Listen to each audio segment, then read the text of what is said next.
Votre estime de soi et l'intimité avec Dieu vous permettra de réaliser des choses qui ne sont pas montées au cœur des hommes. Bienvenue sur cette chaîne, moi je m'appelle Komi Daniel Amegaï, je suis entrepreneur. Si vous êtes tombé sur cette vidéo, je vous dirais que vous êtes bienvenu au bon endroit, au bon moment, parce que sur cette chaîne, je vais raconter mon histoire qui va vous permettre de débloquer des situations. Ceci ne vient pas de moi, mais sur instruction divine, parce que je sentais ce désir-là depuis des années de raconter ce que j'ai vécu depuis mon enfance jusqu'à aujourd'hui. Mais j'hésitais. Parce que si vous connaissez mon histoire, vous allez dire que euh, non, vous n'allez pas imaginer des choses que j'ai vécues. Et quand je me posais des questions, pourquoi à moi arrivaient ces genres de choses? Aucune réponse.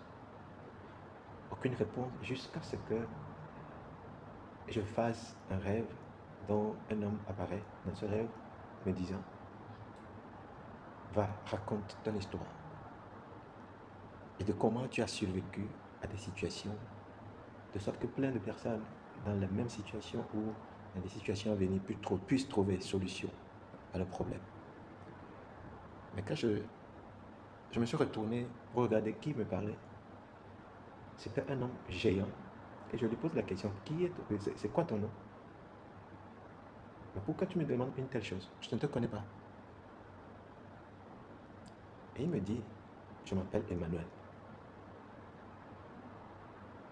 Emmanuel, le nom m'a sonné comme si c'était quelque chose que je connaissais, mais tout à coup, je voulais comprendre qu'est-ce que veut dire Emmanuel.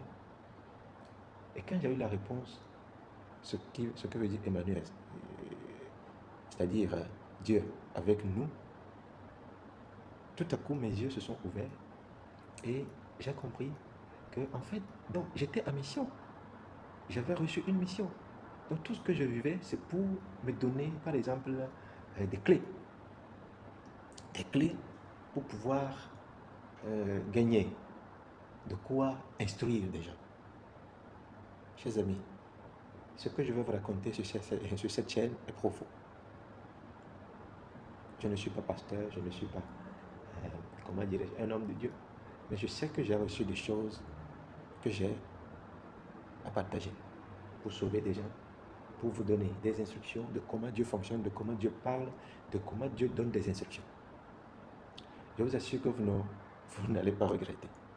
Alors, ce que vous devez faire, d'abord, c'est de souscrire à la chaîne, aimer ces vidéos et partager. Partager de sorte que beaucoup puissent trouver solution à leurs problèmes. Parce que je me rends compte finalement que ceci n'est pas un hasard, mais plutôt une mission. Merci de partager ces vidéos, c'est important.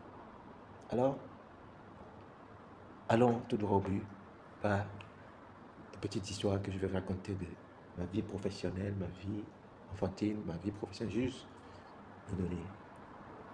Alors, tiens, en disant donc, depuis là que je te demandais de raconter ton histoire,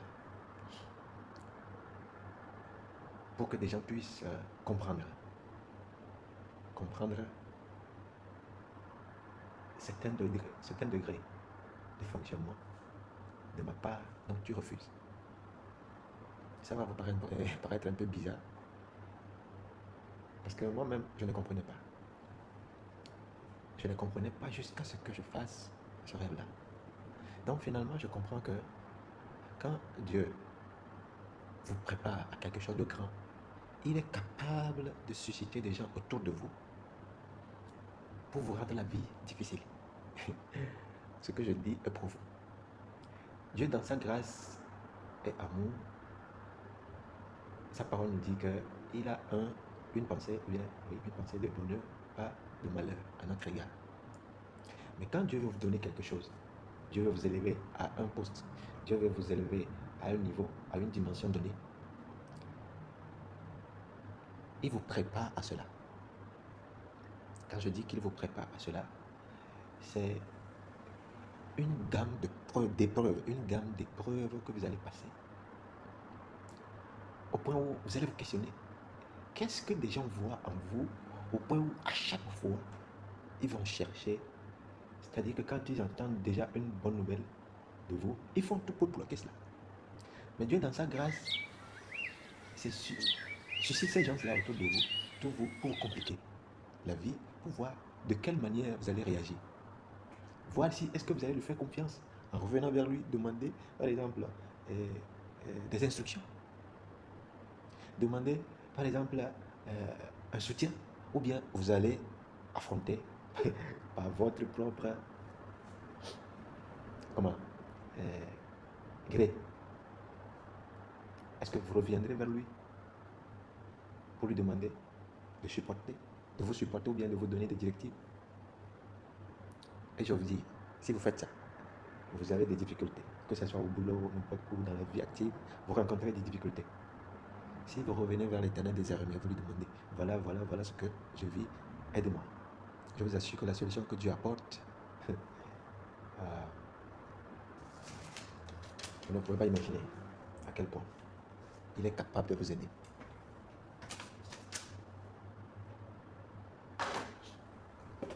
Donc, je vivais des trucs sans savoir que Dieu était me préparait pour des choses. Et retenez ceci, le monde autour de vous vous questionnera. Qui êtes-vous? Qui êtes-vous pour vouloir entreprendre ceci? Qui êtes-vous pour vouloir faire ceci?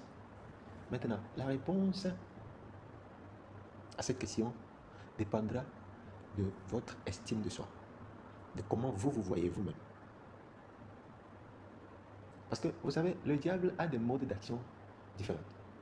Si vous avez dans votre pensée embrassé le couloir de votre destinée, le diable vient vite fait et tel qu'il agit, c'est vous effrayer. La première des choses, il vous effraie. Vous allez voir que des pensées négatives vont défiler dans votre tête. Qui es-tu? Qui es-tu? Qui es-tu? Qui est-ce que tu penses que tu es? Qui t'a dit que tu peux réussir cela? Qui t'a dit? Maintenant, la question est que quelle est ta réponse? Est-ce que tu crois que tu peux y arriver? Tu crois que tu peux y arriver? Il y a beaucoup de personnes qui ont abandonné juste parce qu'ils ont peur d'affronter. Je me suis rappelé sur un projet que j'ai eu où j'ai affronté tant d'adversité. Parce que sur ce projet-là, on disait que je ne pouvais pas arriver. On disait que, Marcel, comment est-ce que toi, tu peux prendre ce projet? Et ça fait peut-être 5 ans que tu ne finiras pas. Nous étions une équipe de décorateurs dans une compagnie où, à un moment donné, la compagnie avait tant de projets au point où l'équipe n'arrive pas à finir le projet. Normalement, les projets ont un time sheet de 3 mois. Mais vous pouvez imaginer toute l'équipe sur ce projet peut-être fini jusqu'à 8 mois, voire 1 an. Ça fait perdre la compagnie. Donc, à un moment donné, j'avais pitié de la compagnie, donc j'ai demandé à ce qu'on me livre maintenant les projets sur contrat. Et l'ingénieur, parce que lui, il était aussi quelqu'un qui ne savait pas ce qu'il faut faire pour arranger ce problème. Mais pour moi, c'était l'opportunité de travailler à mon propre compte. Et quand j'ai demandé à cela, ils ont refusé l'offre. Et ils se moquaient de moi. Jusqu'au point où l'ingénieur finalement m'a remis le projet, ce contrat. Et puis, quand j'ai commencé, ils ont commencé par rigoler, se moquer. Vous savez, quand des gens ne savent pas la capacité que vous avez pour travailler dans certains domaines, ils vont essayer de vous rabaisser, de se moquer de vous, de sorte que vous ayez même perdre confiance en vous-même. Vous comprenez cela? Mais si vous tenez bon, vous vous focalisez sur l'objectif. La loi de la focalisation est très importante pour arriver dans ce cas. Vous pouvez imaginer, quand j'ai pris le projet, ils ont dit, oh, ça fait, même après 5 ans, tu ne peux pas finir. Mais vous pouvez imaginer, au bout de 10 jours, j'ai fini une grande partie du projet. Et quand ils ont remarqué que ce gars-là, avec sa vitesse, non, ils sont surpris. Maintenant, il y en a parmi eux qui sont un peu malins, qui cherchent à venir, c'est-à-dire, ils font comme s'ils ont commencé par m'aimer. Donc, ils sont venus, par exemple, mais ça va vite. Eh oui, ça va vite. Mais comment tu fais? Mais oui, c'est parce que vous étiez des paresseux. Je vais vous donner des instructions, comment dirais-je, des techniques de comment y arriver. Vous me voyez comme si quelqu'un d'incapable. Mais je n'avais pas eu la chance d'opérer, d'exploiter mes techniques, mes talents. Il vient, il te dit, comme au début, ce sont eux qui dirigeaient la compagnie, qui supervisaient toutes les activités. Donc, je n'avais pas eu de choix.